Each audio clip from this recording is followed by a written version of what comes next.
एक बार की बात है, घने जंगल से घिरे एक छोटे से गांव में मिया नाम की एक बहादुर छोटी लड़की रहती थी। मिया को बाहर घूमना, पेड़ों पर चढ़ना और छिपे हुए रास्तों की खोज करना बहुत पसंद था। उसकी सबसे अच्छी दोस्त नट्टी नाम की एक गिलहरी थी, जो हर जगह उसका पीछा करती थी। एक धूप भरी सुबह मिया ने गांव के बुजुर्ग से जंगल के भीतर एक छिपे हुए जंगल के बारे में एक अफवाह सुनी, जहां पेड़ पहाड़ों से भी ऊंचे थे और नदियां हीरे की तरह चमकती थीं। लेकिन इस जंगल के बारे में कुछ रहस्यमय था। कहा जाता था कि यह जादुई है और जो कोई भी अंदर गया वह कभी वापस नहीं लौटा। मिया की जिज्ञासा बढ़ गई और नट्टी के साथ उसने गुप्त जंगल को खोजने और उसके रहस्यों को उजागर करने का फैसला किया। उसने अपने बैग में खाना, एक नक्शा, एक टॉर्च और अपना भरोसेमंद कंपास पैक किया।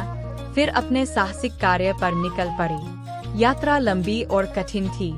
मिया और नट्टी को नदियां पार करनी थीं, खड़ी पहाड़ियों पर चढ़ना था और घने जंगलों से होकर गुजरना था।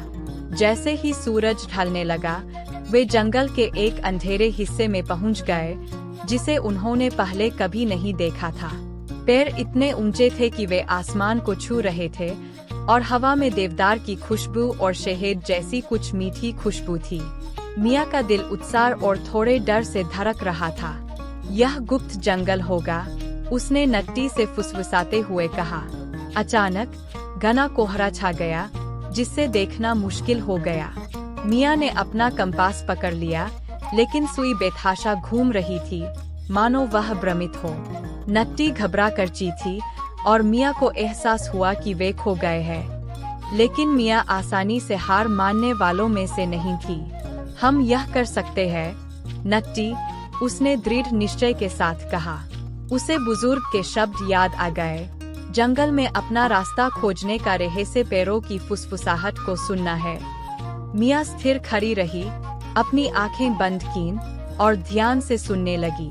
पहले तो उसने केवल पत्तियों के बीच से हवा की सरसराहट सुनी, लेकिन फिर उसने एक हल्की सी आवाज सुनी, एक नरम, मधुर गुनगुनाहट, एक लोरी की तरह।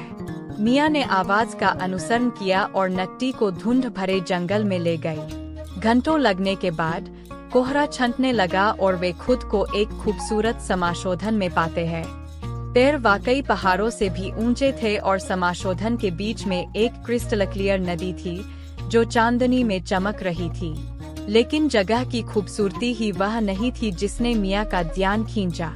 वहाँ नदी के किनारे एक राजसी प्राणी था, एक गेंडा जिसके बाल इंद्रधनुष के हर रंग में चमक रहे थे।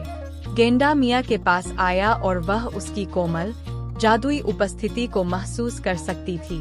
जंगल की बात सुनने के लिए धन्यवाद, गेंडे ने हवा की तरह नरम आवाज में कहा। तुमने बहुत साहस और दयालुता दिखाई है। कई लोग यहाँ धन की तलाश में आते हैं, लेकिन तुम सिर्फ सत्य की तलाश में थे। इसके लिए मैं तुम्हें एक उपहार दूंगा। गेंडे ने अपने सींग से मिया के माथे को छुआ और अचानक मिया को लगा कि उसके दिल में एक गर्म, चमकती हुई रोशनी भर गई है। यूनिकॉर्न ने उसे किसी भी चुनौती का सामना करने का साहस और हमेशा अपना रास्ता खोजने की बुद्धि दी थी, चाहे वह कितनी भी खोई हुई क्यों न हो। मिया और नट्टी ने गुप्त जंगल में थोड़ा और समय बिताया, इसकी सुंदरता और मंत्रमुग्ध दुनिया की शांति का आनंद लिया।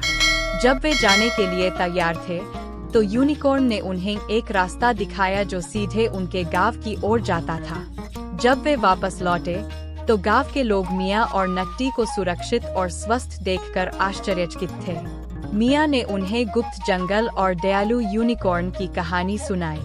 उस दिन से वह गांव की सबसे बहादुर और बुद्धिमान बच्ची के रूप में जानी जाने लगी, और जब भी उसे किसी नई चुनौती का सामना करना पड़ता, तो वह गुप्त जंगल, पेड़ों की फुसफुसाहट और साहस के जादुई उपहार को याद करती, जिसने उसे अपना रास्ता खोजने में मदद की। और इस तरह मिया और नट्टी ने कई और रोमांच जारी रखे, हमेशा यह जानते हुए कि साहस और थोड़ी सी सुनने की क्षमता के साथ वे अपने रास्ते में आने वाली किसी भी बाधा को पार कर सकते हैं।